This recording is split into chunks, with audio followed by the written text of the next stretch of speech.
Olá, meus queridos irmãos e irmãs, sejam muito bem-vindos, sejam muito bem-vindas a mais uma etapa, mais um passo que damos em nossa jornada nesse projeto maravilhoso que é o Pergaminho da Fé, a História da Igreja. Eu sou Maurício Quieco, sou leigo católico, dedico parte da minha vida ao longo dos últimos anos, das últimas décadas, a estudar as coisas sagradas, né? Não é a minha área de atuação profissional, nada disso, é realmente por fé e por uma curiosidade espiritual muito grande que eu tenho no meu coração.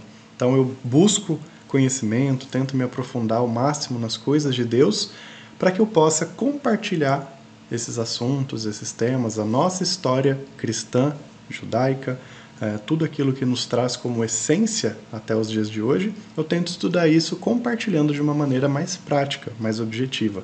Porque reunir toda essa história, compreendê-la na sua essência, não é uma tarefa fácil. A gente precisa realmente dedicar tempo, bastante atenção. E na nossa rotina, no dia a dia, nem sempre é possível que a gente consiga isso. Então, ao longo dos últimos anos, eu fui fazendo isso devagarinho para hoje eu conseguir compilar e compartilhar com você de uma maneira bem pontual, né? Bem espiritualizada. Então, a gente inicia esse encontro desejando que a paz do Senhor Jesus, o amor do nosso Jesus Cristo esteja contigo, com toda a sua família. Peço que sobre você e sobre todos os seus recaiam as bênçãos do Altíssimo e que Maria possa interceder por nós junto ao Pai, hoje e sempre. Amém? Então vamos lá. Na última etapa, né, na nossa parte 7, que estava aqui, falamos sobre o período de exílios e a repatriação. E terminamos aquele exílio, né, aquele período de exílio e de repatriação, mostrando que houveram domínios babilônicos, domínios assírios, depois os persas dominaram tudo, e depois que os persas tinham dominado tudo, foi um cara lá e ele virou dono de tudo que estava ali, Alexandre o Grande. Então, Alexandre o Grande, que é o maior conquistador da história da humanidade, é o grande conquistador Alexandre o Grande, grego, ele domina tudo com um exército fenomenal, toma conta de tudo, do norte ao sul, ele vira o imperador de tudo, e ele começa a colocar a cultura grega helenística ali na rotina e na obrigação de que o povo seguisse. Então, é um período bastante complicado da história, mas que sai com muitas belezas e maravilhas, que é a atitude dos Macabeus. Inclusive, 1º e 2º Macabeus são livros bíblicos, né? 1º e 2º Macabeus, que eles não estão presentes em algumas bíblicas, né? Especialmente as bíblicas protestantes evangélicas, elas excluem esse livro, não por não acreditarem nele, tá? Mas é porque os evangélicos, eles têm algumas regras um pouco diferentes dos católicos, para os livros que podem estar na Bíblia. Então, existem 7 livros que os evangélicos não consideram na Bíblia, mas eles acreditam nos livros, tá bom? Então vamos lá, o domínio grego e a revolta dos Macabeus. A Grécia trouxe sabedoria e arte, mas também o veneno da idolatria, né? A Grécia trouxe uma cultura de crenças que era com politeísmo total, muitos deuses, muitos daqueles seres míticos, né, e místicos também, e aí isso acabou sendo um veneno para esses judeus. E aí os macabeus tentam colocar um fim nisso, e nós vamos entender como tudo aconteceu. O período dessa história é de 333, que foi quando Alexandre o Grande domina tudo, até 63 a.C. Olha, já estamos bem pertinho aqui da vinda de Jesus. Olha que maravilhoso. Então, nesse período aqui, nós vamos estudar esses acontecimentos. E vai servir como uma base fantástica para a vinda de Jesus. Vocês vão entender por quê. Vamos lá. Contexto histórico. Então, o domínio de Alexandre o Grande, ele introduziu uma cultura helenística, né, que era a cultura grega, gerando fortes tensões com a identidade judaica, né? Os judeus, um povo com crenças no Senhor Javé, uma crença abraâmica e de seus descendentes, né? Abraão, Isaac, Jacó, Moisés e tudo aquilo que a gente conhece já de história. Então entra um dominador e ele obriga o povo a acreditar no que os gregos acreditam, que era o helenismo. A resistência atingiu seu ápice na revolta dos Macabeus, contra a repressão de um rei grego, né, macedônico, Antíoco IV, resultando na purificação do templo. Então os gregos estavam obrigando de todas as formas os judeus a entrarem na sua fé. E esse Antíoco, inclusive, ele chega ao ponto de entrar no templo de Jerusalém e profanar tudo lá. E falar, isso daqui não é de nada, isso daqui é uma bagunça total, Deus não está aqui, esse Deus de vocês não existe. Então foi uma coisa horrível. e os macabeus se revoltaram. Os macabeus são um povo judeu, é uma descendência judaica, é uma família, que essa família liderou toda a revolta, e é chamada de família dos macabeus, e a gente vai entender tudo o que significa. A autonomia conquistada pelos asmoneus, quem são os asmoneus? São aqueles macabeus que tomaram o poder de volta. Eles foram chamados asmoneus. Então os asmoneus, eles são judeus. A autonomia conquistada por eles trouxe conflitos internos entre grupos como fariseus e saduceus, além de uma forte dependência a Roma. Esse cenário de instabilidade política culminou na ocupação romana em 63, com Pompeu. Então, vocês percebem que esse período vai desde o domínio de Alexandre o Grande até o período em que os romanos dominam a região. Então, é um período de... Ou seja, os judeus foram sendo dominados, depois eles foram dominados, aí depois eles foram dominados, aí depois os judeus foram dominados, aí depois eles foram dominados, aí depois eles respiraram sem nenhum domínio. Aí eles foram dominados. Tadinhos, né? Eu realmente falo desse jeito porque é um povo muito perseguido até os dias atuais. E são nossos irmãos, são mais do que nossos irmãos. E quando eu digo nossos, como cristão, né? Porque nós, cristãos, eu sempre vou reforçar isso, somos os judeus que acreditamos na vinda do Messias Salvador, né?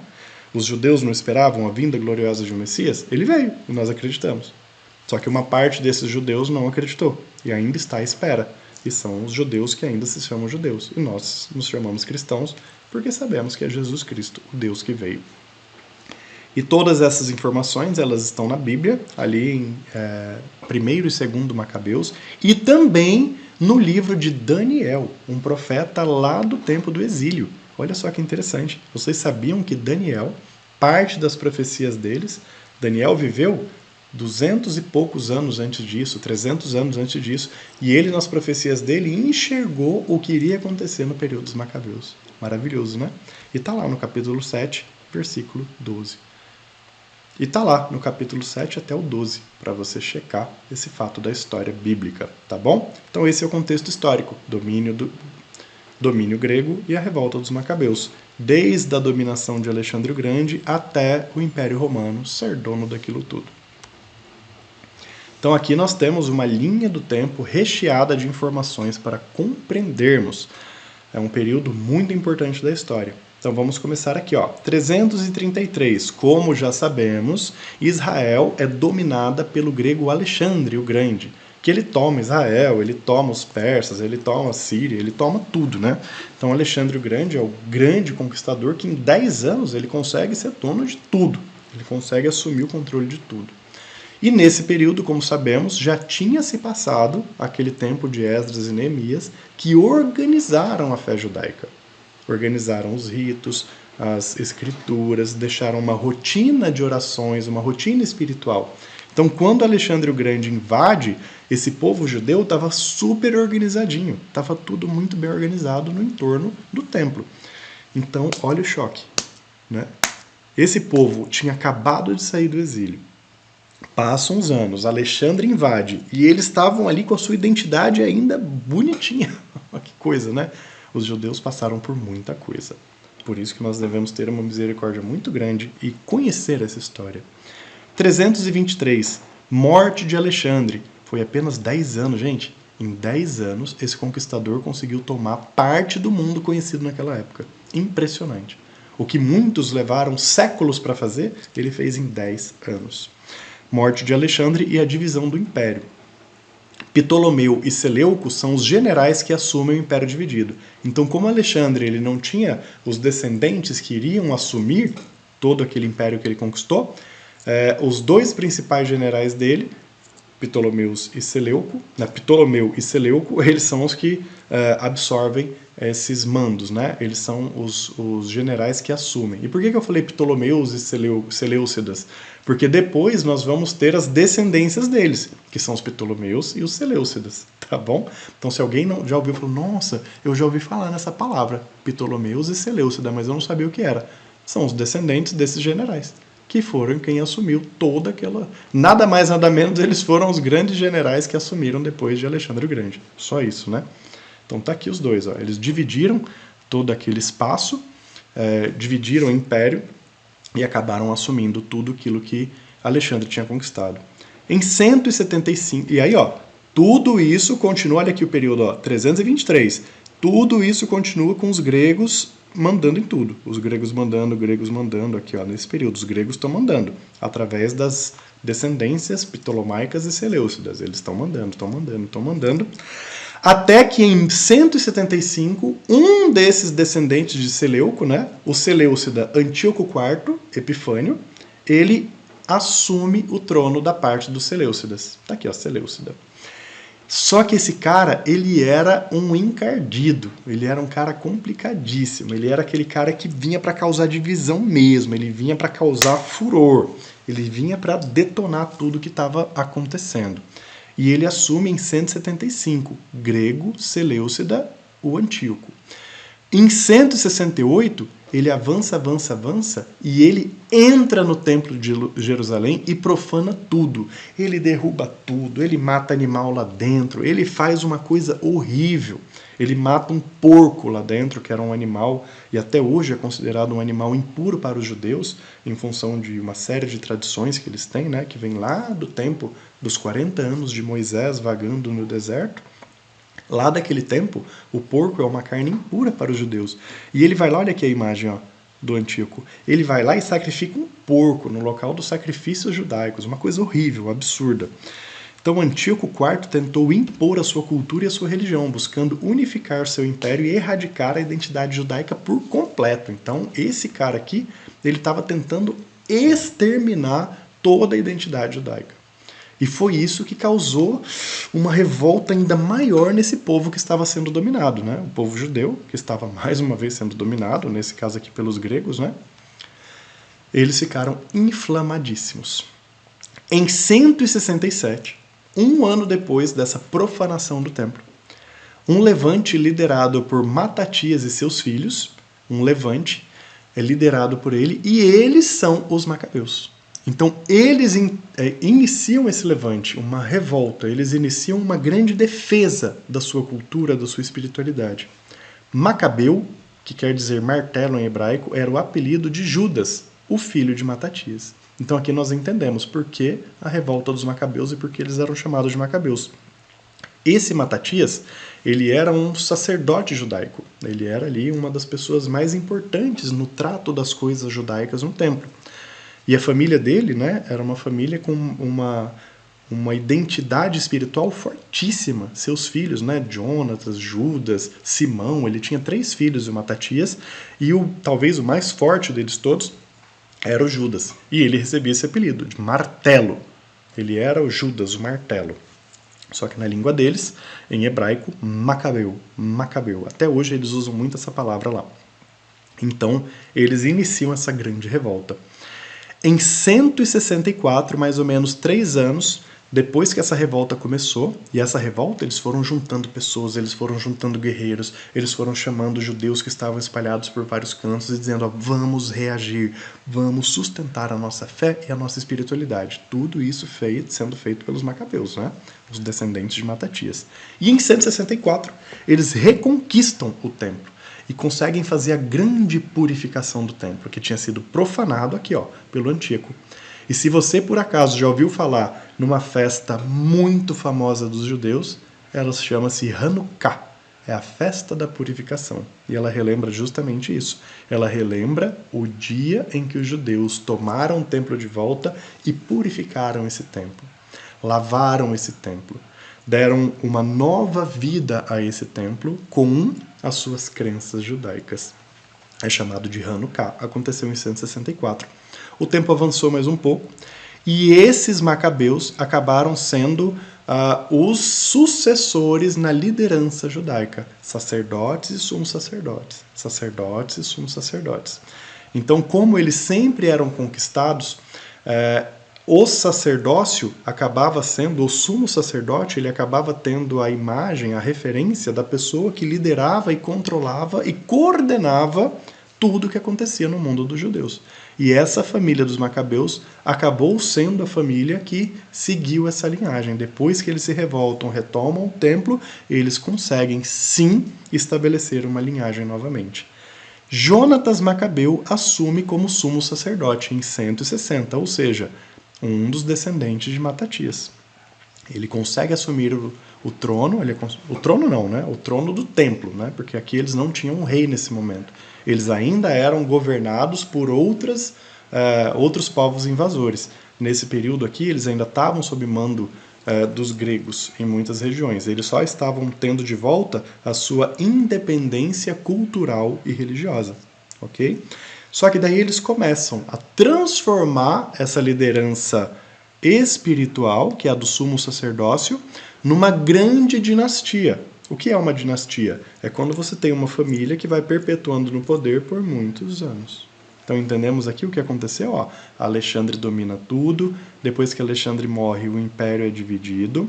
Esse império é dividido por Ptolomeus e Seleucidas. Um grande rei Seleucida assume o trono e acaba apertando ali o botão da revolta e da loucura, profana o templo. Os macabeus conseguem tomar de volta numa grande revolta, liderados por Matatias e por Judas Matatias e seus filhos, Judas Macabeu e seus filhos.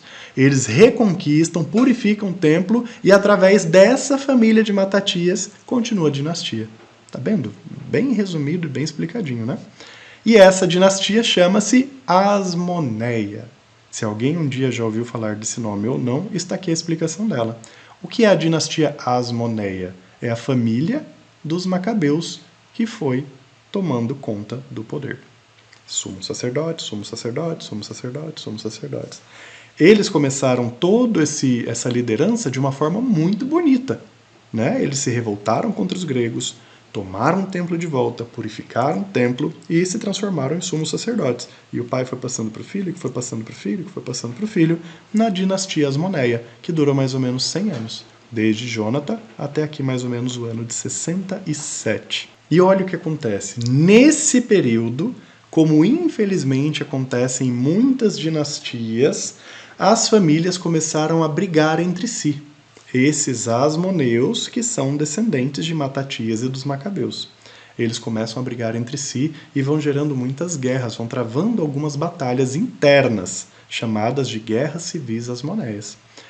E quando uma dessas guerras acontece, Pompeu, que era lá de Roma, era um líder romano, um grande general romano que estava na ascensão do grande império que viria a ser o Império Romano, ele toma Jerusalém. Ele consegue conquistar Jerusalém. E com essa conquista acontecendo, parte desses asmoneus, eles vão fazendo ali alguns combinados com os romanos. Eles começam ali a ter um combinado com os romanos. Então, quando Pompeu, em nome de Roma, assume Jerusalém, ele ainda permite que os asmoneus liderem, sejam ali os líderes sacerdotes daquele templo e daquela cultura. Por quê? Porque eles foram fazendo uma parceria. Quando Pompeu, em nome dos romanos, assume, ele não quer a parte cultural, a parte religiosa, ele não está nem aí para isso. Diferente dos gregos, que queriam. Os romanos não estavam nem aí para a religião deles. Então ele permite que essa família asmoneia continue com seus líderes sacerdotes e sumos sacerdotes. Entendemos? E quando chega aqui no final, no ano de 40 a 37, Antígono II é o último asmoneu no trono. E aí o que acontece depois, a gente vai ver no próximo vídeo. Legal, né? Tá parecendo novela isso, né?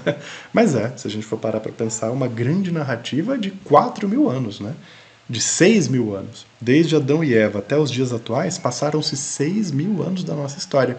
E são esses 6.000 anos que nós estamos estudando aqui. Neste momento, falando aqui de 333 a 63 a.C. Então finalizamos essa linha do tempo falando que Pompeu, em nome de Roma, entra e toma Jerusalém. E permite que os asmoneus, que são os judeus que estavam no poder, descendentes aqui da família dos macabeus, continuem no trono. Até aqui, até o Antígono II, que foi o último asmoneu no trono. Então vamos ver alguns detalhes de toda essa história para aprofundar mais sua fé e seus conhecimentos. Domínio grego, sabemos, foi de 333 até 167, ou seja, de Alexandre o Grande até a revolta dos macabeus e a purificação do templo, beleza? Esse período todo foram os gregos mandando ali.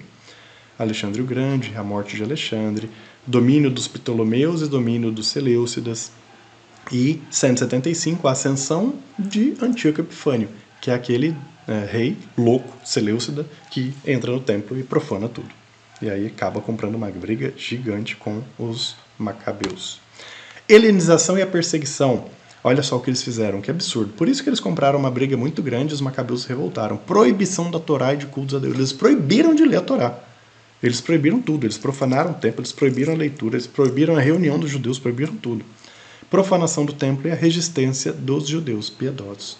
Então esses daqui foram os principais acontecimentos deste período também. A revolta dos macabeus, né, que é essa família de Matatias e seus filhos, que em 167 eles começaram esse levante. Judas Macabeu, que era o filho mais forte, e Macabeu é martelo, então era Judas Martelo. Você imagina a força que esse cara devia ter no braço, né, para ter esse apelido. Então eles reconquistam e purificam o templo, e em 160, por volta de 160 ali, eles conseguem uma vitória expressiva e esmagadora para recuperar o que era dos judeus. Israel recupera a relativa autonomia e liberdade religiosa. Só que eles ainda não eram donos do território. Eles tinham conseguido aqui uma liberdade para os seus cultos e a sua religião. E aí teve a dinastia Asmoneia. Lembrando a vocês de forma bem simples. Quem são os asmoneus que ficaram no poder por todo esse período? São os descendentes de Matatias e dos Macabeus, né? Eles que foram lá, a família se revoltou, conseguiu juntar judeus, fizeram frente aos gregos, mandaram os gregos embora do templo, e depois eles continuaram sendo os líderes, sumo sacerdote atrás de sumo sacerdote. E aqui tem uma lista deles, olha que legal.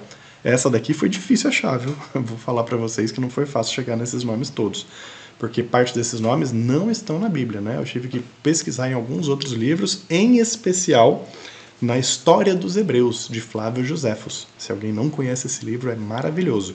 É um livro desse tamanho, ele conta a história dos judeus inteirinha, a história dos hebreus. E é de lá que eu consigo tirar muitas informações paralelas a Cristo, né? Paralelas ao nosso ambiente cristão. Então olha aqui, ó. Jonatas Macabeu, que era o filho de Matatias, ele foi o primeiro grande líder asmoneu, judeu.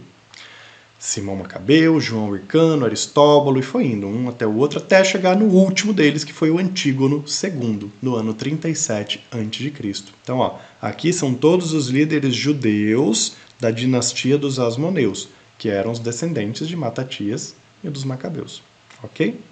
Então, acho que ficou bem entendido, né, essa parte, domínio grego, a revolta dos Macabeus, como tudo aconteceu. Espero que a sua fé e a sua alma estejam muito alimentadas desses conhecimentos para que você valorize cada vez mais tudo que Deus faz por nós. Tudo isso Ele fez por nós. Vocês sabem, terminamos sempre nossos vídeos com duas grandes tabelas que ajudam a reforçar os meus e os seus conhecimentos nas coisas sagradas. Paralelos históricos, o que estava acontecendo no mundo enquanto esses gregos dominavam e os macabeus se defendiam. Olha o tanto de coisa que a gente tem aqui para poder compreender.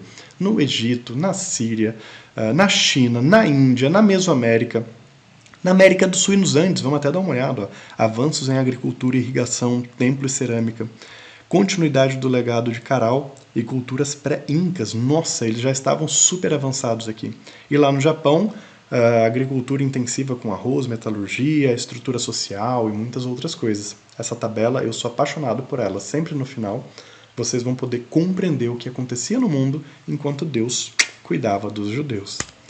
E, claro, fatores positivos e negativos. O que todo esse período nos deixou de bom e de ruim para a história sagrada? Temos aqui várias informações que também ajudam você a formar a sua consciência espiritual.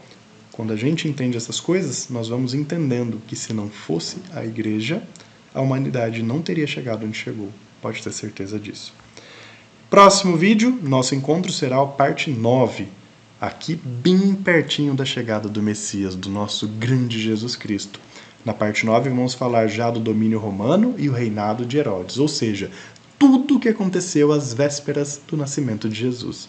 Para mim é uma das partes mais interessantes, porque tem muitas coisas que fazem com que nós possamos entender como a nossa cultura cristã foi formada. Sério? Sério.